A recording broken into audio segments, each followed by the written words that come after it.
Now I have much pleasure in, where is he? Oh, there. In introducing today's guest speaker, Geoff McLean, who will share his knowledge on the significance of the Tamar Valley, Launceston region for Tasmanian Aboriginal people who lived here for over 35,000 years. And welcome, Geoff.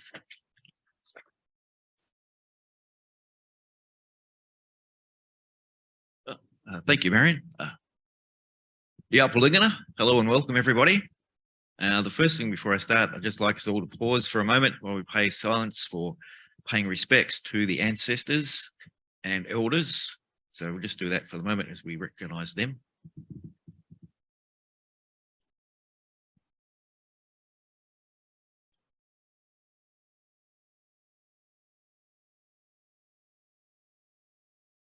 Okay, thank you, everybody.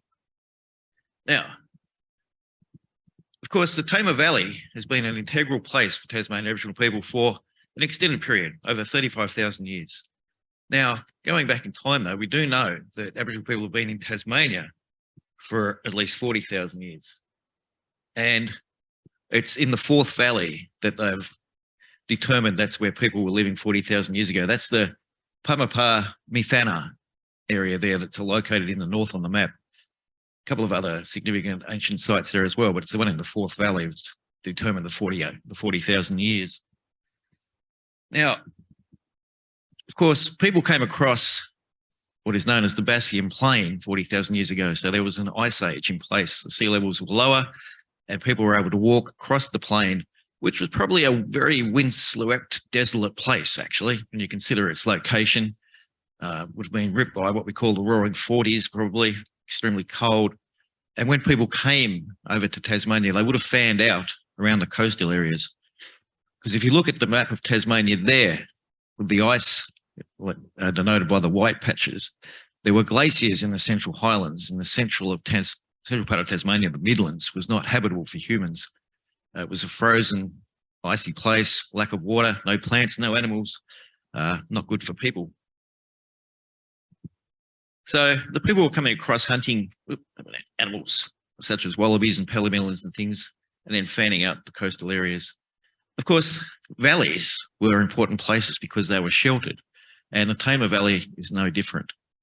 At the time, it would have been a place where people would have habitated, but of course, there's not a lot of evidence now for 35,000 years of occupation because of the destructive processes of colonisation.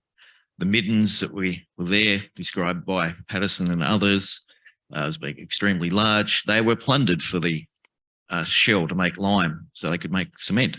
So we've lost a lot of that living site evidence. But given what else is around the state, we can pretty much say 35,000 years. Now,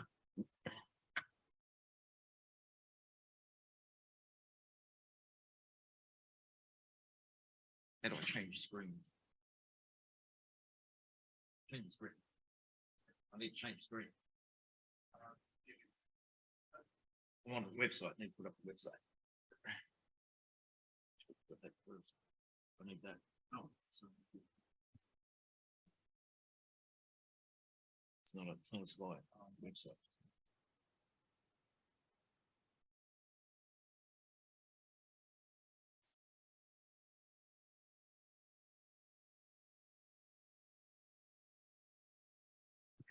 Okay, so just want to go back in time for a bit of geology as well. So going back 30 million years, the Tamar Valley was certainly a very different place. There was actually a large lake. Now, if I can, it's not going to work. It's not working. Anyway, I'm going to go and point to something. Up here, this is that bridge. That whirlpool bridge to a big lake. There, all the way down to the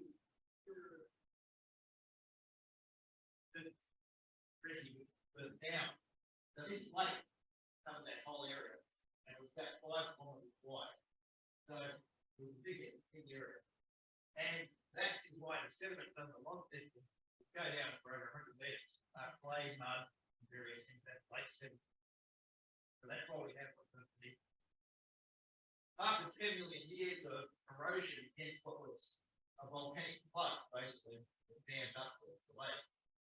The erosion of water broke through, and that flow helped form part of the Tamar Valley, which became a nice shelter spot. So that is how it all came about. Now, how do I get back to my other one?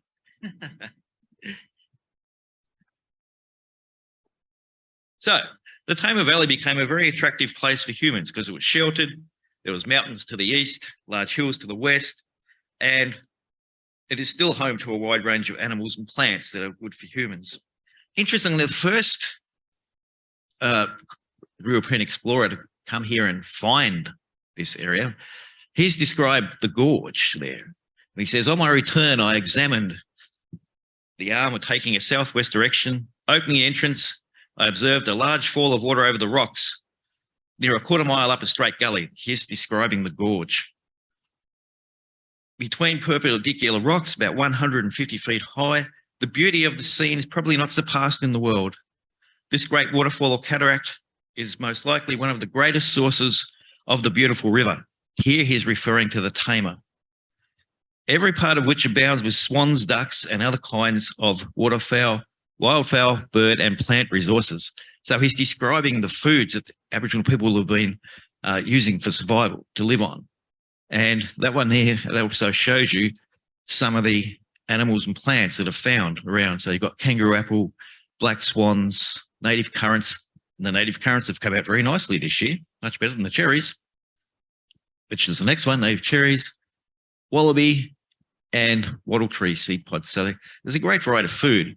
And of course, many of it is multi-purposes too as well, like your wattle tree seeds. You can eat them when they're the fresh seed pods, best to cook them first, otherwise they taste awful. And of course, when they dry out, you can crush them up, make flour, add water, you got damper. And Aboriginal people have been making dampers for about 35,000 years. So the oldest bakers in the world. Now, just looking at some social structures for Aboriginal people, before we move on to other things. So there was three main areas. Your hearth family groups, which is your family, your 2 to 12 people, thereabouts. That's your everyday living unit.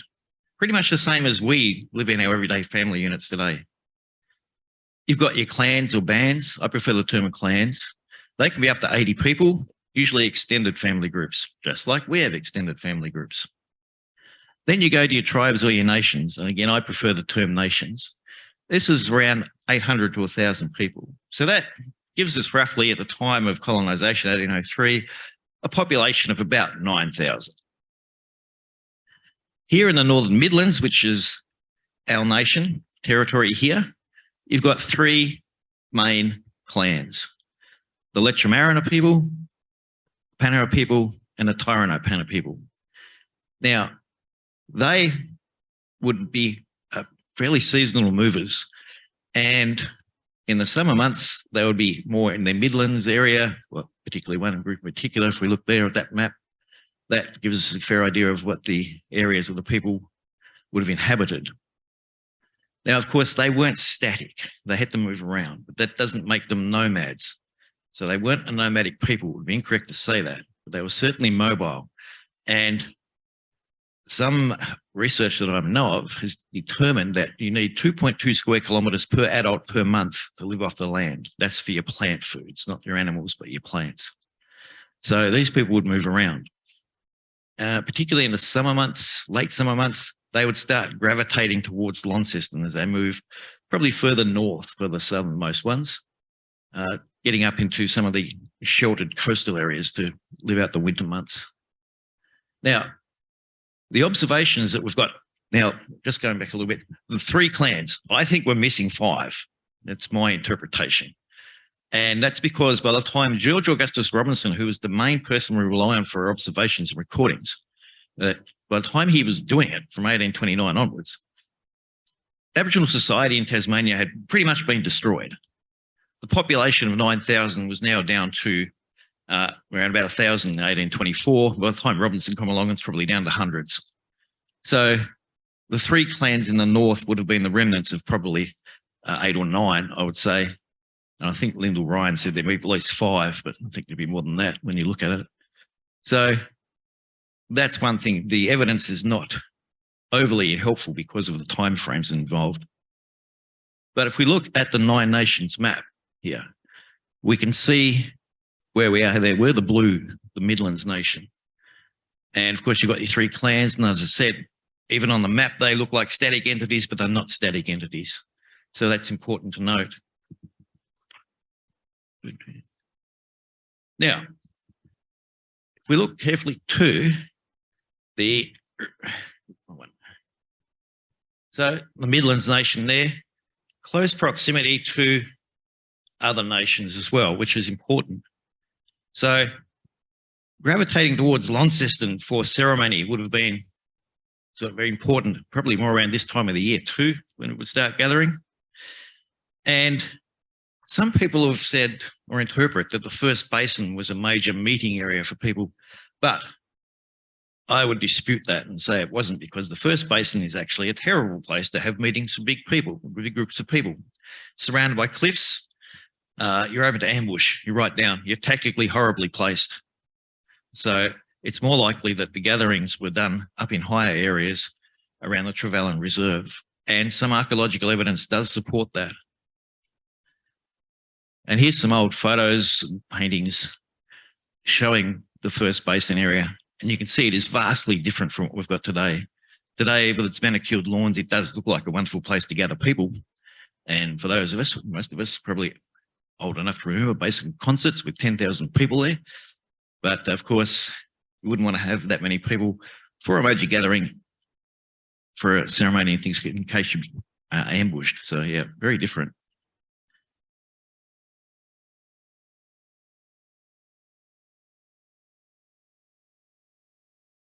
Now, this one here, this map shows the catchment area for the North and South Esk rivers and where they originate. So they originate up here behind Ben Lomond. And the South Esk is a very extensive catchment area. The North Esk is quite different, it's quite small. So this is the third largest catchment in Tasmania, and the South Esk River is the longest at over 270 kilometres long. Now, these smaller rivers down here, these little systems, and even going further into rivulets and creeks, these are where the Aboriginal people lived, on these little rivers. Your everyday living was on there, of course, because water is extremely important. Human is 60% water, and we need water. You can go without water for about 3 days, but otherwise you're in deep trouble. Now, these little streets, like little creeks and streams and rivers, I call them streets, because just like we live in streets every day, Aboriginal people lived along little streets. This is their home. Now, of course, when we want to go somewhere, we follow our street to a main road. And then if we want to go somewhere even bigger, we follow the main road till it hits a highway, and you follow the highway to your major destination. And in this case, the major destination is Launceston. So this is for your big gatherings. So your highways are the South Esk, the North Esk, and the Tamar, your three highways, and they all meet in Launceston. Now, if we go back to another one, if we marry the two together, your Nine Nations map and your rivers and catchments and all that here, you will see that the rivers begin up here, just behind Ben Lomond. They then go through Ben Lomond country, and the South Esk will then go up into the Midland Nation. So the South Esk has got three names. Mangana Lienta, which means big fresh water on the plain. Moonronro, which means big fresh water. And through the gorge, it is known as Klebertomala. That's fast water. Not that we get much fast water there now, unless it's a flood. The North Esk is one Aboriginal name for, and that's Lakella that we know of. And again, that's another word for fresh water. Now, just to diverge for a moment, is anybody from Lagana? No one from Lagana? Do you know someone at Lagana? Surely. You must have been to Lagana. Now, Lagana in Tasmanian Aboriginal languages has two different meanings. Number one, fresh water. which, of course, if you're familiar with Lagana, there is freshwater point. And the other one, it means to have a poo. So don't mix up your Laganas, otherwise you'll be in the shit. Very important.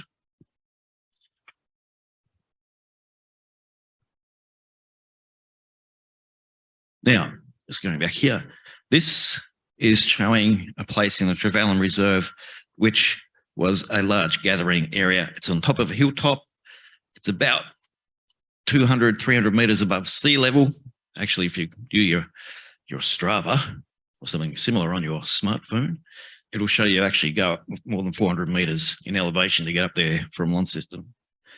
You can look out to the east. You see the mountains out there. You can see the mountains out to the west. You can see right down to Roseviers and beyond. And you can also see out to White Hills and a bit beyond as well. So magnificent 360-degree views. And this is where you would have your signal fire. It would show others throughout the valley where you are, and you're ready to have them come in. And people would then follow their streets to the main roads, to the highways, and then into Launceston. This here is a campsite up in the Trevellyn Reserve. As you'll note, I've tried to make it a little bit obscure, just retain some elements of mystery and secrecy. But there are plenty of campsites up there. And there's actually 3 main gathering sites up in the Trevellyn Reserve. And if there were no trees up there, which there wouldn't have been at the time of colonisation, you would see each one of them. If you were up on the highest one, which is this one here, you would look across and you would see the other 2 gathering places. So that forest up there is only 200 years old, thereabouts, because Aboriginal people, of course, were using fire to manage the land and creating grassy plains up there. So that's where you would hunt your wallaby. And this is just a Glover painting of ceremony. Interesting little thing with Glover paintings and Aboriginal people when for his Tasmanian landscapes. They're not Tasmanian Aboriginal people. The landscapes are Tasmanian, but by the time Glover got here, there was certainly no traditional ceremonies being held, because the vast majority of Aboriginal people, if they hadn't been killed, they'd been shipped off to Wibellina or Flinders Island. So his sketches of generally Victorian Aboriginal people are then placed on the Tasmanian landscape. Now, with your ceremonies and your gatherings, one of the big things you trade is ochre. Of course, the other thing that would be a main element of gatherings, particularly given from different nations, is your marriages. And you would have to marry somebody picked for you. You'd probably be about 14, 15, and the person would probably most likely come from a different nation rather than your own. So yes, of course, Aboriginal people had been aware for tens of thousands of years of the importance of genetic diversity. So maintaining that diversity was incredibly important. And you'll still hear today, more mainland than here, that people have a mother country and a father country, because each one comes from a different nation, which automatically meant you had to be bilingual. And then if you want to talk to your cousins, you had to be multilingual. So that had the effect that many Aboriginal people during colonisation could pick up English rather quickly because they were used to speaking many languages. Now, this is a map of the known ochre sites that was done. It's done by a man called Barry Brimfield. And you'll see there are quite a few sites in the Tamar Valley. Just interestingly, in 1917, a paint factory did set up in the Tamar Valley, which I think most of you probably know because there was an article about it, exploiting the ochre deposits that were around. So up near Rochalee, there's yellow. Recently, I was out near the St. Pat's River, out at the hunting ground, if anybody knows what it is, and found there major deposits of red and yellow ochre. Thankfully, Louise, who had also found them before me, was able to tell me where they were. So they would have been exploited as well, very close to the St. Pat's River.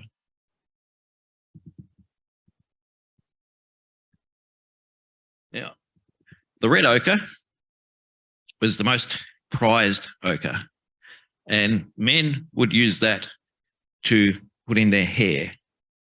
Now, this is more than just an adornment. It was actually quite practical as well, because that helps prevent infestations of fleas and lice.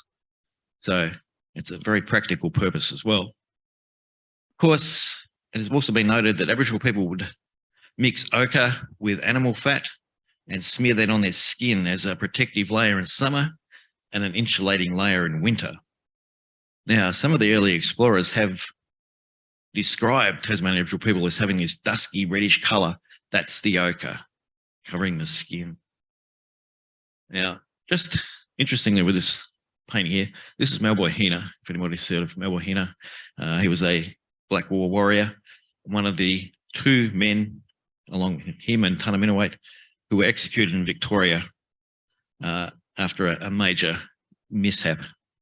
They were actually found to be not guilty after an inquiry in 2016. It's believed that the confessions were beaten out of them and they couldn't give evidence at the trial because they couldn't swear on the Bible. So not a pretty story. But this here, all right, so we've got ochre. This here is a killing stick. It's too thick to be a spear. Got his fire stick. And this here is the jawbone of a relative who has recently died. So he hasn't eaten anybody. Tasmanian people did not practice cannibalism of any form, unlike some convicts. Alexander Pearce, we're talking about you. So this is part of the mourning process that he would have for a close relative, probably a mother or father. One of the first things you usually do, this is common with a lot of cultures, is that you have a cremation, and that's just to burn the flesh off the body. You don't want animals coming and nibbling on your dead relative.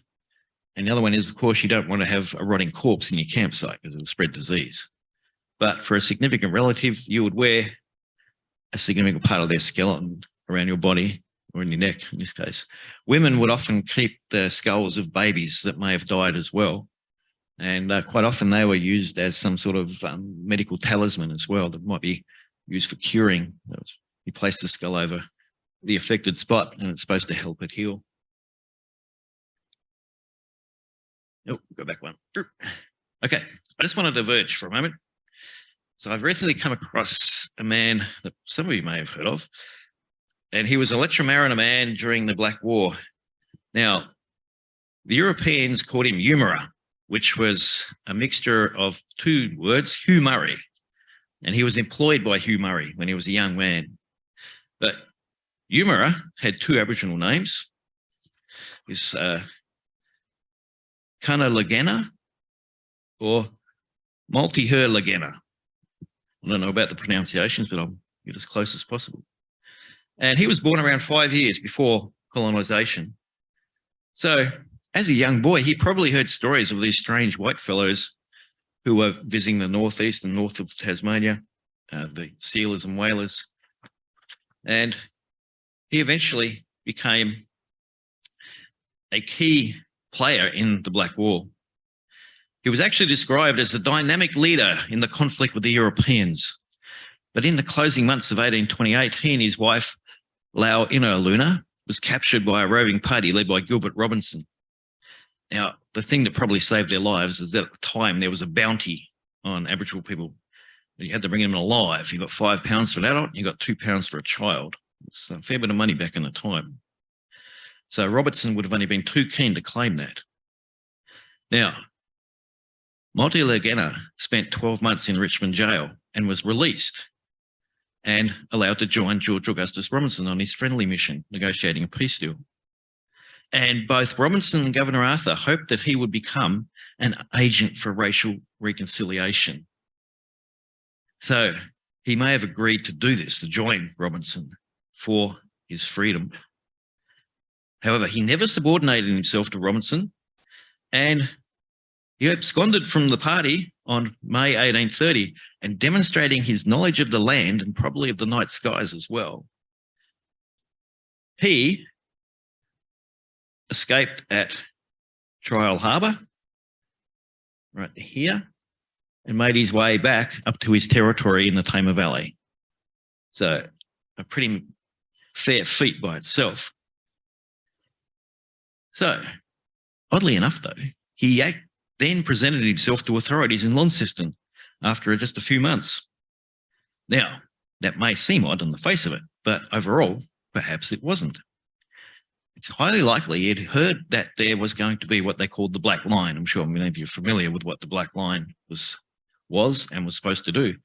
2,200 men, convicts, free settlers, ticket of leave, spread across various fronts to try and push the Aboriginal people down onto an isthmus. Now, at Arthur's request, Multi-Hiligana joined the Black Line. If you ever think it's a single line, it's not.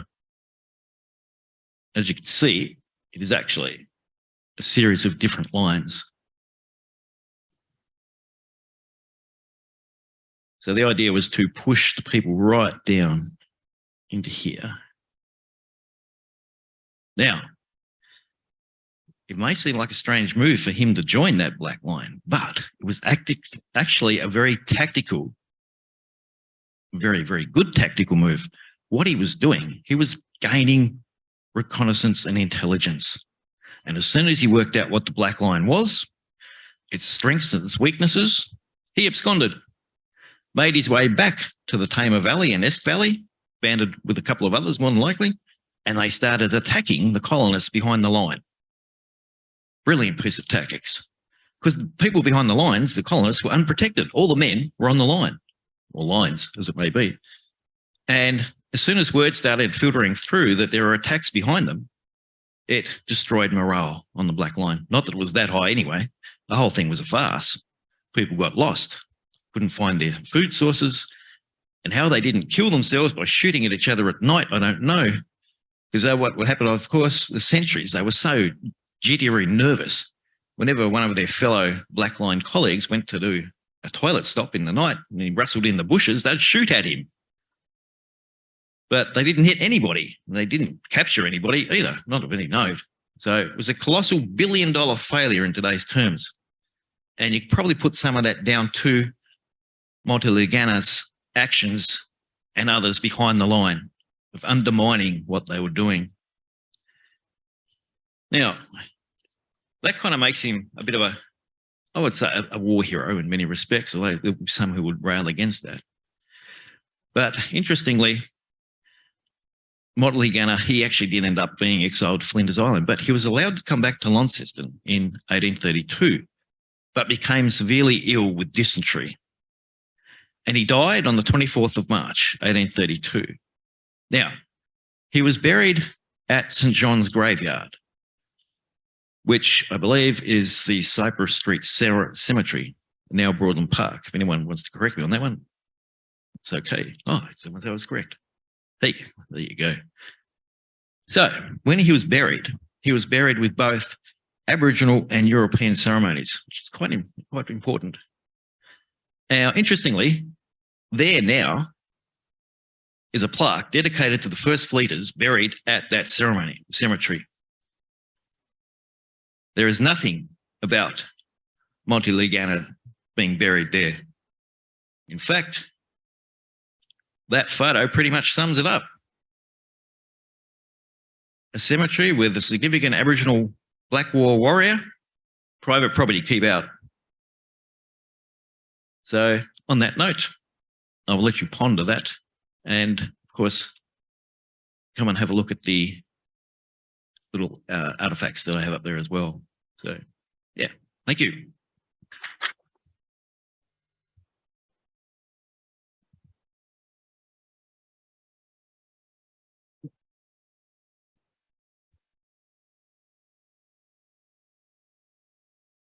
Oh, thank you. Thank you so much for that, Geoff.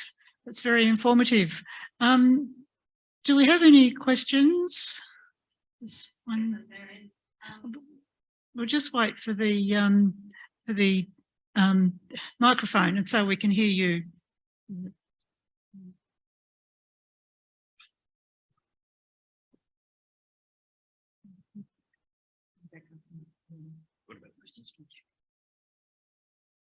If you want to take this out, I'll just understand when I'm talking. Look, hi, Geoff. I'm just wondering. You mentioned earlier about the gorge and the fact that, or even at Trevelyan, where they were organising their ceremonies, they were on the lookout for predators and attack.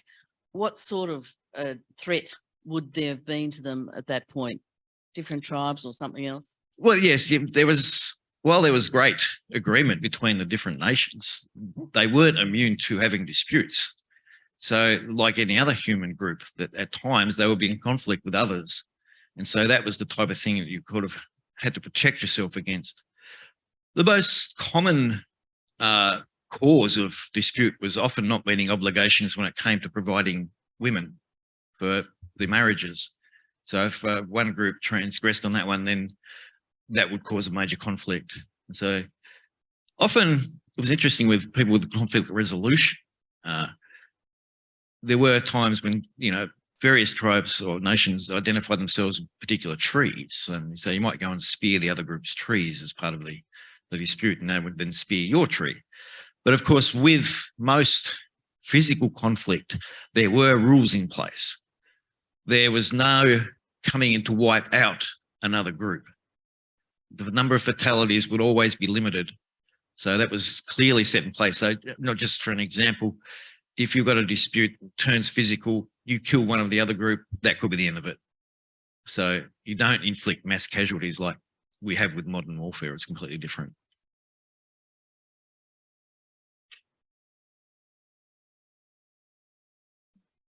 Did you have a question over there? I have one there. I'm sorry, I've got one here. Geoff, earlier you talked about Tamar. Did you find any evidence of beating place that is where the highway is? I can't recall any being found there.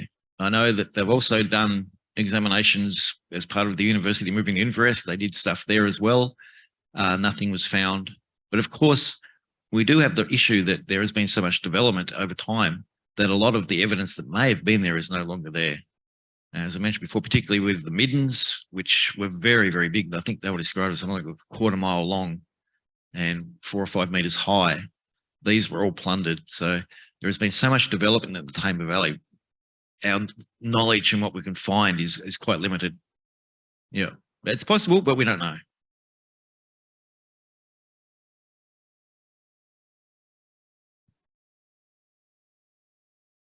Geoff.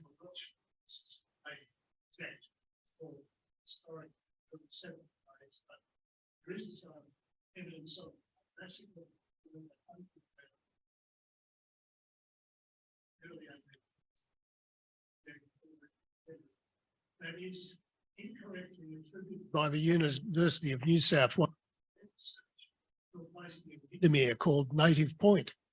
Are you aware of? Some of them, yes. And I have come across, thanks to Brad, the information about the massacre at the hunting ground. As to, I know the site you're referring to, it doesn't always get things right. That's the problem when you use Lyndall Ryan.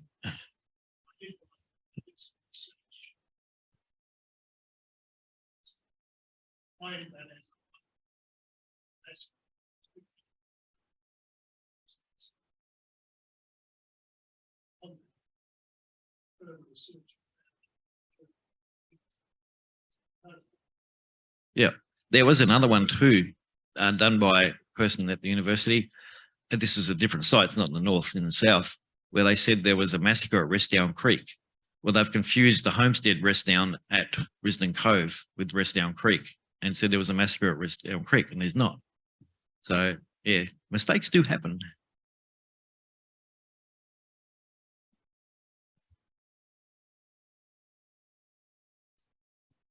Okay. Great. Well, yeah, thank you. Thank you for that. Thank you, Geoff. That was very informative.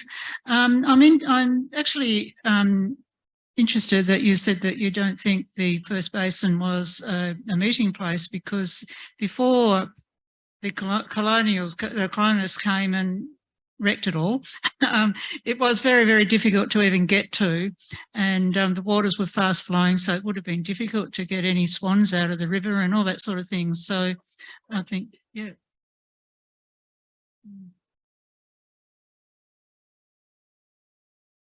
Quickly show my shell.